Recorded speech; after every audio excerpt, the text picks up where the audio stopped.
Yeah, well, I think, you know, when we was preparing to play them last year, you're trying to find weaknesses, and what it is a search with a fine-tooth comb, because you don't achieve the level of success that they have achieved if you have too many weaknesses. Look, I think, you know, what Wigan have shown in the last couple of years and do really well is that they compete really hard in big games. And I think that is the key ingredient going into any game like this, is that they've got to match Penrith in that area. I think that's something that we had success with last year, is being able to you know, hang tough in those moments where Penrith were in the ascendancy. You know, forge a few opportunities or forge a few openings when you have got the ball in hand, and you are having some of the better moments yourself, and ultimately big games, you know, quite often, as it did last year, come down to the finest of margins, and being able to win those small moments is crucial as well. So I think that's what makes for Saturday night being a really intriguing tie, and I think you know, what's clear in my mind, you know, with that in mind, is that it's going to be a very close game. They'll be playing, obviously, when you're coming back from Huddersfield on Saturday. How hungry are you and the squad to be back in that position next season? Yeah, I think that's, you know, a challenge for us. Look, we're not exclusively thinking about playing in a World Cup challenge, but certainly we want to get back to winning ways. And you know, we had a disappointing end to last year, and I think it's probably a reflection of, you know, where we are as a club.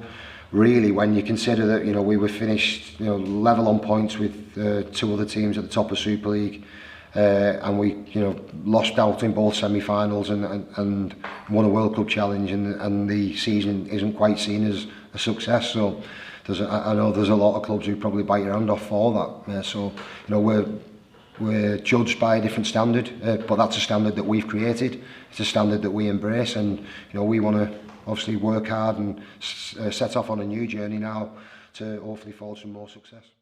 Finally, just going back to the rules and so on and so forth, how hard is it to change players' habits over a lifetime? Obviously, the play of the ball has been much better in the first week we've seen, but how do you change tackle techniques? Because obviously high tackles have always been illegal. It's not that kind of thing you're having to change now.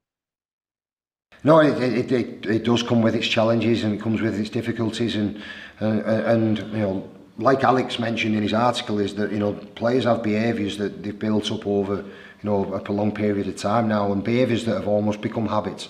So what we're essentially tasked with the challenge to do is change habits, or redefine habits, and we've worked so hard on that in pre-season, and, you know, so far so good for us in terms of our discipline, but we're going to be challenged further, and it's something that we can't ever think that we're in the right place. We've got to, every single week, you're challenged with going out there and doing it again.